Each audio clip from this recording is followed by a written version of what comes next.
Shalom teman-teman sekalian, salam berkah dan salam sejahtera saya ucapkan. Selamat bertemu sekali lagi di dalam siri yang baru. Semoga saudara-saudari semua sehat dan ceria di dalam Tuhan. Hari ini kita masuk ke dalam siri yang baru yang saya tajukkan 7 prinsip pelaburan semai tuai. Saudara-saudari, prinsip pelaburan semai tuai ini adalah sangat penting di dalam kehidupan kita. Ia akan memberkati kita semasa kita di dunia ini dan juga untuk hidup kita yang berkekalan di akhirat satu hari nanti. Galatia 6, 7, 10. Janganlah tertipu, Allah tidak dapat dipermainkan, kerana apa yang disemai oleh seseorang, itulah yang akan dituainya. Orang yang menyemai bagi hawa nafsu manusia akan menuai kebinasaan daripadanya. Manakala orang yang menyemai bagi roh akan menuai hidup yang kekal. Janganlah kita jemu berbuat baik, kerana pada musimnya nanti kita akan menuai jika kita tidak putus asa. Oleh itu, apabila ada peluang, kita haruslah berbuat baik kepada semua orang. Lebih-lebih lagi, saudara-saudara kita yang seiman. Saudara-saudari, Alkitab mengatakan bahawa hidup kita adalah seperti seorang petani. Dan jikalau kita menggunakan prinsip ini dengan bijak, kita akan diberkati di dalam semua aspek kehidupan kita. Di dalam perhubungan kita, di dalam keuangan kita, di dalam bisnes kita, di dalam pekerjaan kita, di dalam kerjaya kita, di dalam talenta kita, kesihatan keluarga, masyarakat, ministry dan pelayanan kita dan sebagainya. Teman-teman sekalian, setiap kejayaan atau sukses seseorang adalah dapat dikesan semula dengan bagaimana seseorang itu mengikut prinsip-prinsip pelaburan semai tuai. Wow, cara kita mempraktikkan prinsip pelaburan akan menentukan sama ada kita menjadi seorang yang berjaya ataupun tidak berjaya untuk masa hadapan. Mari kita sama-sama mempelajari 7 prinsip ini yang saya bahagikan ke dalam 7 sesi. Prinsip yang pertama adalah berkenaan dengan benih. Maksudnya, semuanya bermula dengan benih. Setiap idea adalah satu benih. Setiap mimpi adalah satu benih. Setiap wawasan adalah satu benih. Setiap kejayaan bermula dengan benih, saudara-saudari. Negara kita Malaysia bermula dengan benih idea. Setiap gereja bermula dengan benih idea dan sebagainya. Hidup kita sebagai manusia pun bermula dengan benih. Semuanya bermula dengan benih.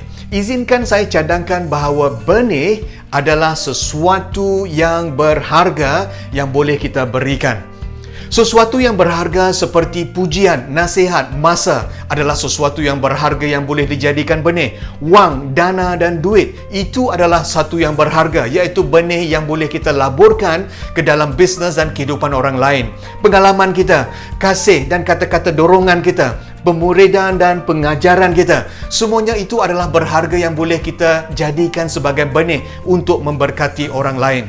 Ada pepatah Inggeris mengatakan, we can count the number of seed in an apple, but only God knows the number of apple in a seed. Saudara-saudari, kita boleh mengira berapa biji benih di dalam satu apple, tetapi hanya Tuhan yang tahu berapa apple di dalam satu biji.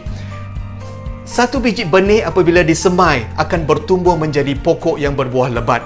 Dan dari pokok tersebut, ia akan menghasilkan banyak lagi pokok-pokok yang berbuah lebat dan akan berkembang sehingga ratusan ekar tanah. Inilah potensi eksponensial satu biji benih. Dan kita lakukan semua ini dengan iman bahawa satu biji benih akan melipat ganda. Inilah prinsip pelaburan semai tuai. Alkitab mengatakan di dalam Zakaria 4:10a, siapakah yang memandang hina hari terjadinya hal-hal yang kecil? Mereka akan bersukacita ketika melihat batu landung di tangan Zarubabel. Wow, maksudnya walaupun kita memulakan sesuatu dengan yang kecil, dengan yang tidak ketara kelihatannya, dengan yang insignificant, tetapi potensi masa hadapannya adalah besar. Kita lakukan semua ini dengan iman kepada Tuhan.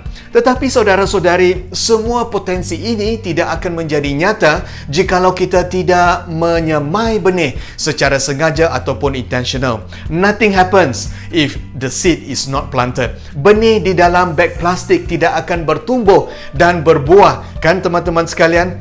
Hanya apabila benih disemaikan ke tanah, barulah ia akan menghasilkan buah. Yohanes 12:24. Sesungguhnya aku berkata kepadamu, jika benih gandum tidak jatuh ke tanah lalu mati, benih gandum itu hanyalah benih. Tetapi sekiranya benih itu mati, benih itu akan banyak menghasilkan buah.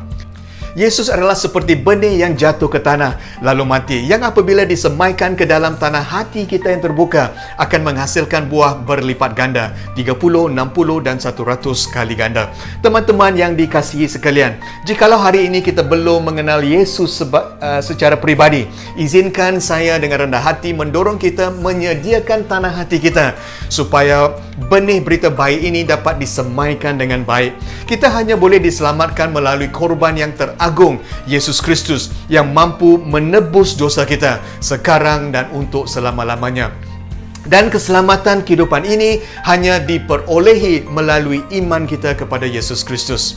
Jadi saudara-saudari, Tuhan mahu mengingatkan kita pada hari ini prinsip yang pertama, yaitu benih. Semuanya bermula dengan benih, dan benih ini haruslah disemaikan jikalau kita mahu melihat buahnya. Amin, saudara-saudari. Mari kita berdoa. Tuhan, terima kasih atas firman-Mu. Firman-Mu adalah firman yang hidup, dan hari ini kami telah mempelajari prinsip pelaburan semai tuai yang pertama, yaitu benih. Biarlah benih firman Tuhan tersemai ke dalam hati kami, supaya firman-Mu mula berakar umbir dan berbuah tepat pada masanya. Ajar kami Tuhan, supaya kami menyemai yang berharga ke dalam setiap aspek kehidupan kami, supaya kami menyemai yang berharga ke dalam kehidupan orang lain untuk memberkati mereka. Kami doakan semua ini di dalam nama Yesus Kristus, Juru Selamat kehidupan kami. Amin. Terima kasih saudara-saudari. Sampai kita bertemu sekali lagi. Tuhan memberkati. Shalom.